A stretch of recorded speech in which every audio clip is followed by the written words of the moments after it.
Beautiful set. Wonder whose set this is. It's my set. Yes, it's very cool. Tell me about this season. Your podcast. It has great viewership. Well, I'm not going to give away any spoilers for guests. I will say. Well, I'm not going to give away any spoilers, but I will say season 3 this season is the biggest. In fact, the person I'm shooting with today, I'm so excited. I actually had a full mental breakdown before I walked into this room. Oh my God! Because I'm fans of so many of these people, and so. At what point you decided I want to go back to India and record? For this particular podcast, we are trying to impact culture, specifically Indian culture. And so it's important for us to talk to faces like these, which are based in India. Correct. And I'll just also say, I love India. I grew up watching Bollywood.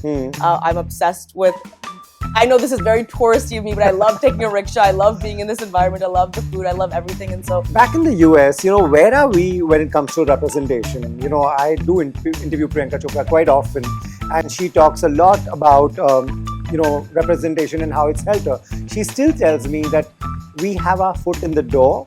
We still need a chair, a seat on the table. What do you think? I agree. I think we have a small, tiny toe in the door, tiny pinky toe in the door. Okay. I will say over the past couple of years, because of whatever the climate is in the US, I think we've actually taken steps backwards. I feel like, there's been a whole attack on DEI and diversity, and that's why it's gone from a foot to a toe, in my opinion. And so, yes, there's amazing representation like Priyanka and Mindy and, me and the husbands. We're all trying our best, but I will tell you firsthand, it is harder than ever to get things made, to get our stories made, to get people like us that look like us on screen. And so it is definitely a big fight. There are your followers who want to see you act in movies. What do you want to tell them? What's the update for them? I know that so many of my Indian fans keep asking me when doing it. My first movie is coming out in India. I am working on it. It's a sex comedy, so as you can imagine, it's been difficult, but I'm working on it though. But in every interview I've done, people are like, when are you gonna be in a Bollywood movie? That's up to y'all. That's up to you guys. Got in Sanjay Leela Bansali, Zoya Akhtar, Holler at Your Girl. That's up to all of you. Everyone loves Shah Rukh Khan. Of course. You've met him. You've been there, right next door to Mannat. Tell us about what is it about this man that cuts across generations, everything. Religion, age group, sex. I feel like for me personally, I grew up with SRK. Like I learned how to emote my facial expressions. I learned from SRK. I think I cry like him because I just watched him cry for my whole childhood growing up. So when I cry, people go, "You look like SRK," because I'm obviously trying to be like him. I just think he was a first for a lot of us. I think him. I think Kajal. I think Madhuri Dixit. They, for me, were the first examples of like, what does it look like to fall in love? What does it look like to get your heart broken? What does it look like, especially for Kajal, what does it look like to go overseas for the first time? And also say like, go against your parents for the first time. They were the first examples of all of those things for me. So they really taught me how to live, how to be, honestly. Hey, I'm Lilly Singh, and you're watching me on Bollywood Hungama.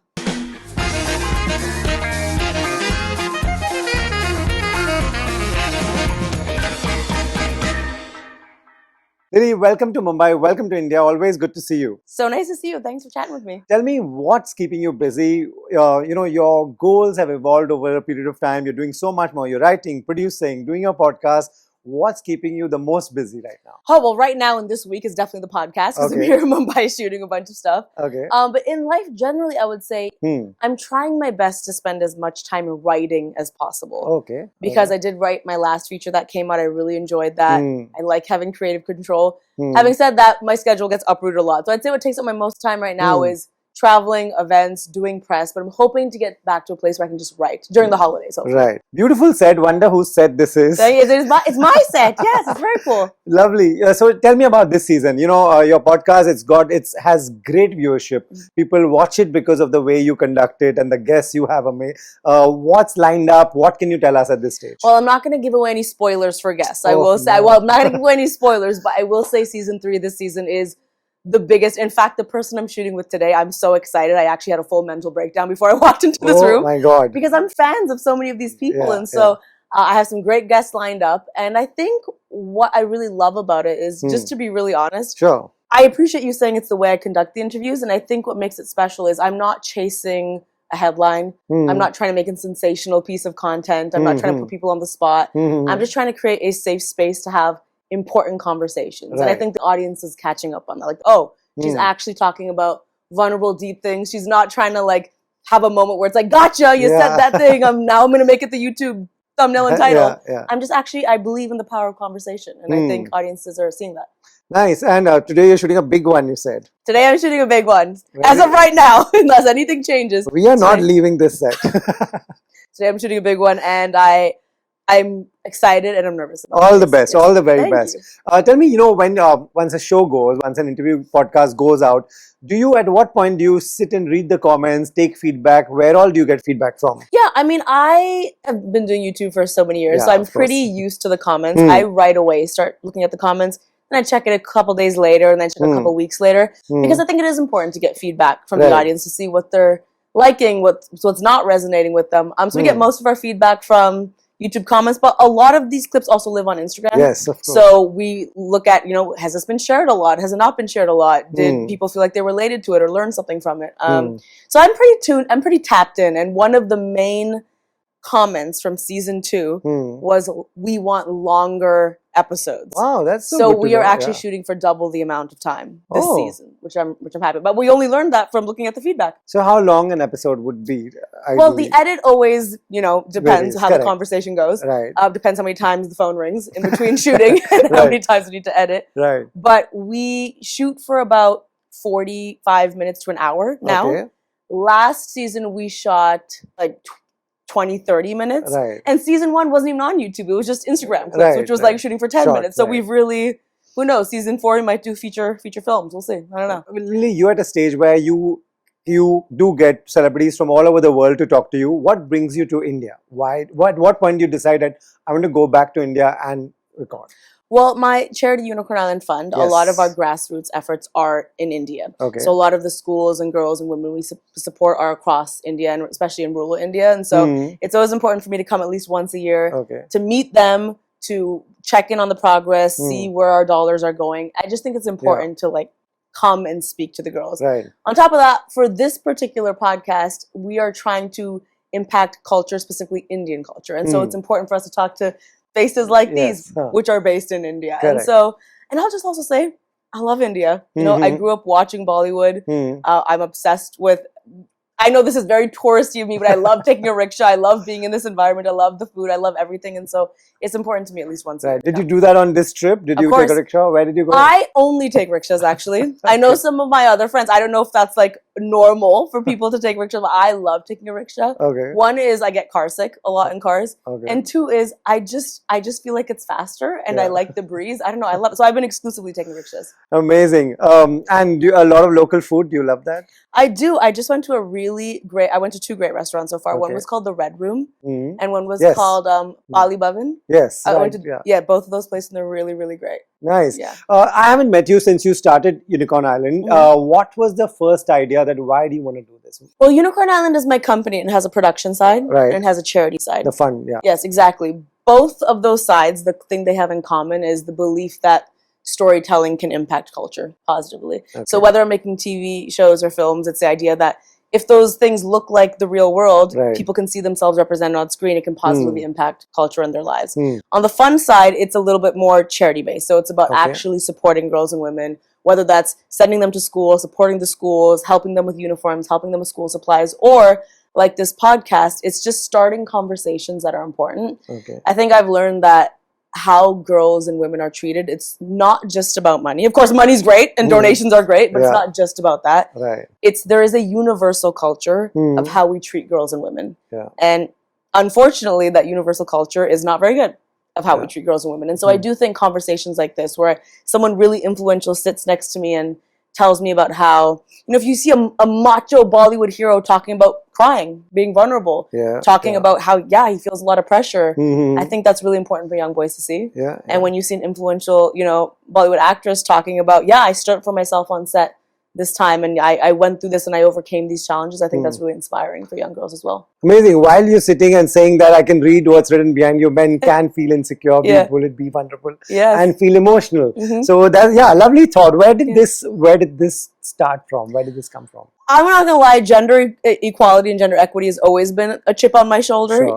I feel like I was also raised in an environment by society, by family, by the community where it was like girls do this and boys do this. And it's always been a hurdle to just do what feels right to me. Right. And I do think the world would be a better place if we all just gave ourselves permission and each other the permission to do what was right for us. But I feel like we're so in these roles of being a provider and a nurturer and a caretaker and a housekeeper and all these things. And sometimes that's not right for us. And I also think that, listen, take a look at the world around us. Yeah, there's a lot of issues. For us to not be empowering 50% of our population is not helpful for any of us. The patriarchy hurts all of us. And we need to be empowering girls and women. And we also need to be supporting boys and men to make them know that they don't need to feel the pressure of the world to uphold the patriarchy either. True. Both ways. Coming back to this, so you know, do you if someone's watching and they are possible donors, they're looking for a good charity, what do you exactly do here? Well, if you're looking to donate money, yes, it helps us have important conversations like the ones you see on Shameless, but also in terms of grassroots efforts,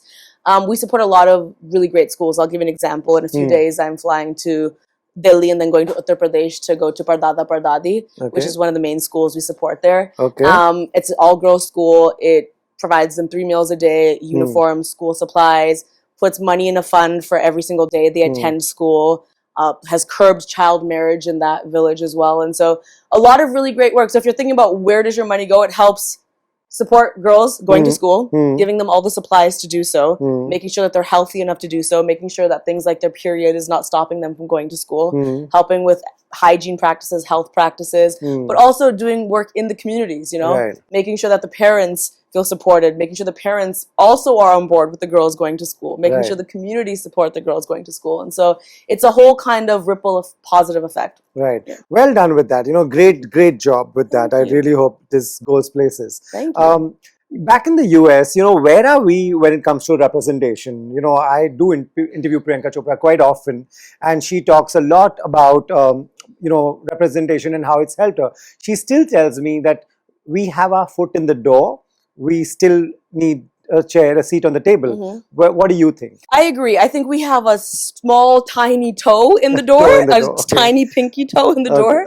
I will say over the past couple of years, because of whatever the climate is in the US, I think we've actually taken steps backwards.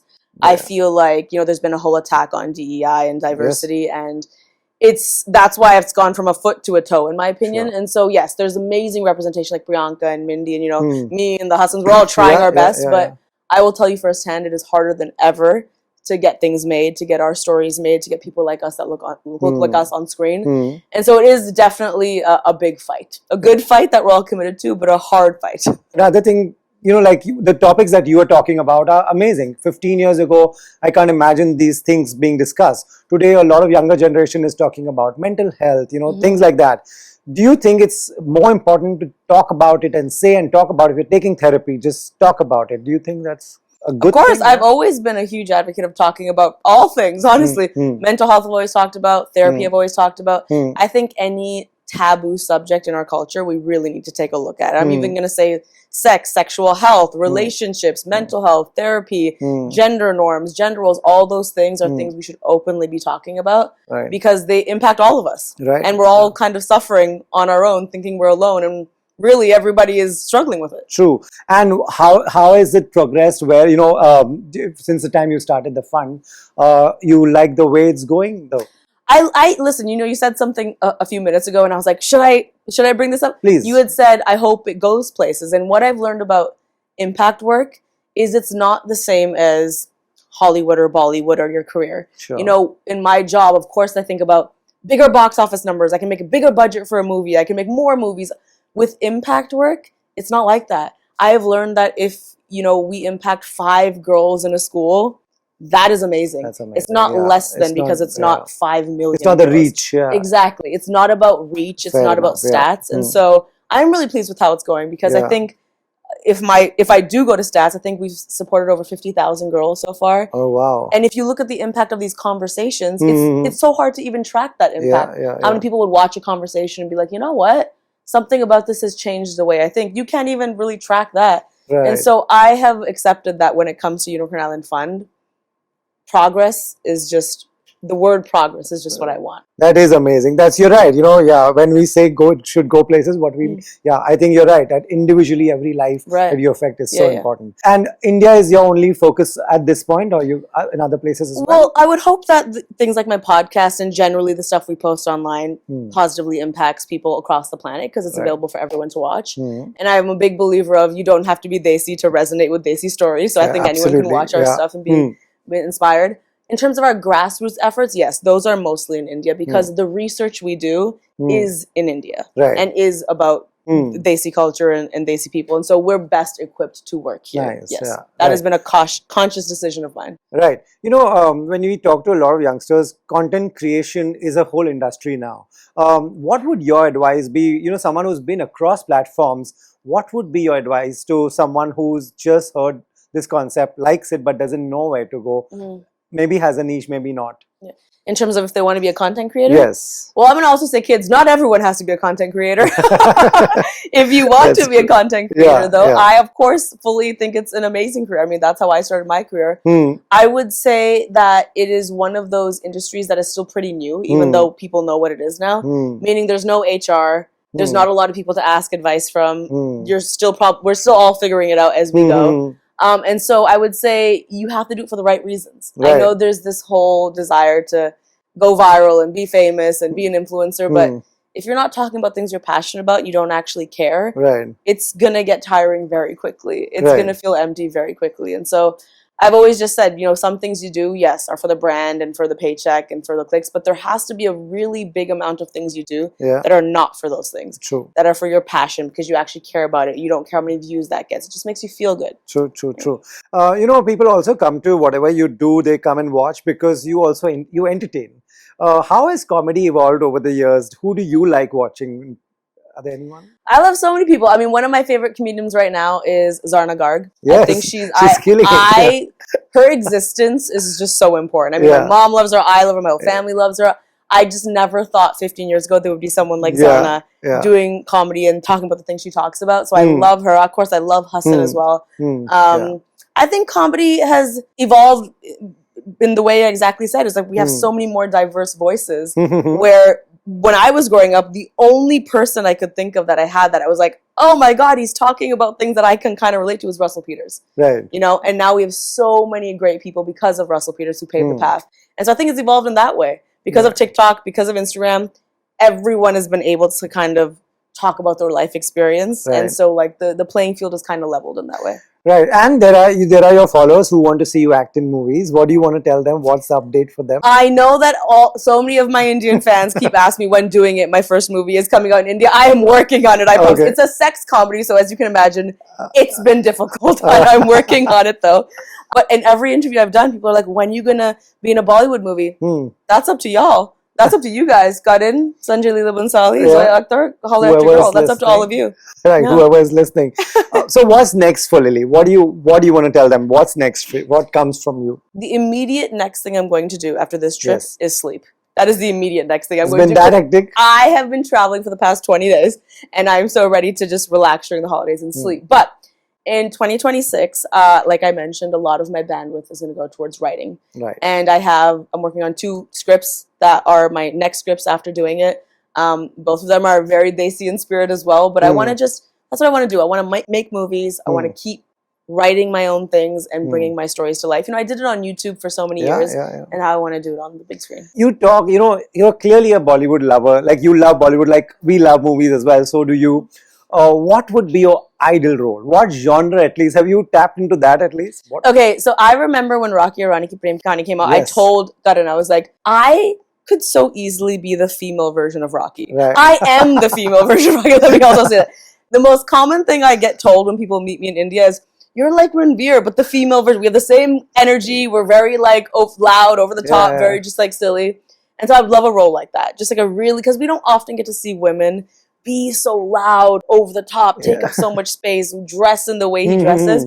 But I'm kind of like that, so I would love to play a role like that. I remember last time you were here, you all were at Land's End, you all ran into each other. We were on top of the bar. Top of the bar. And that's the first time we met. He just dragged me on top of the bar.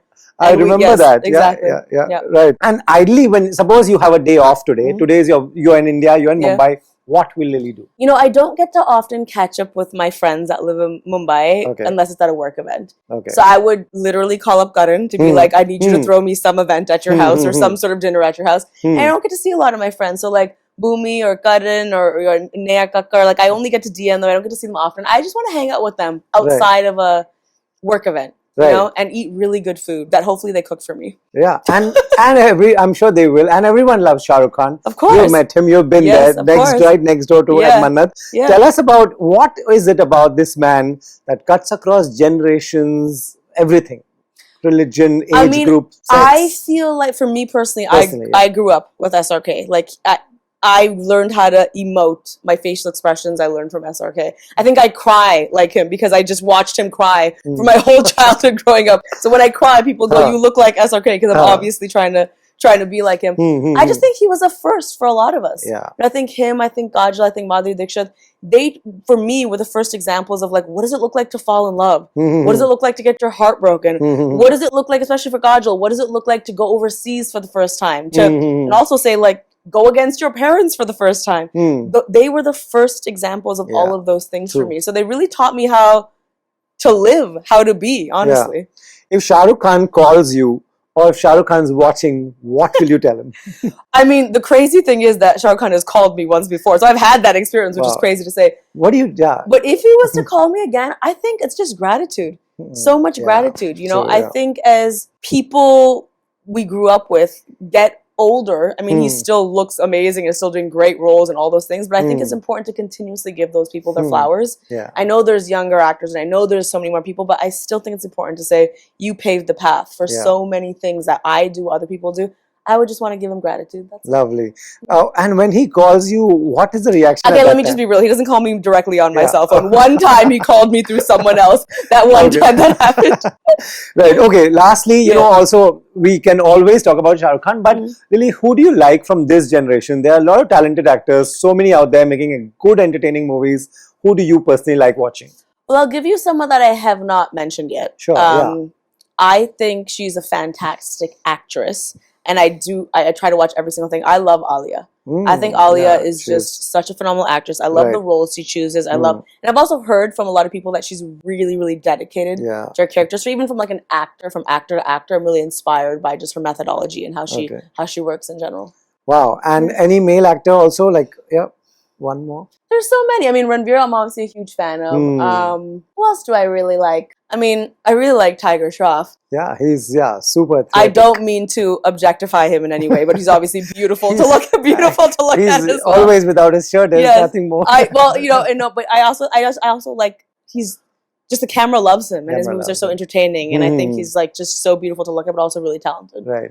Lily, thank you so much for your time, and you have a lot of interviews that you have to do, and you have some exciting interview which you're not telling us, but we will watch it when it comes out. Okay, perfect. Thank you so much. I appreciate it. Thank you so much. Thank you.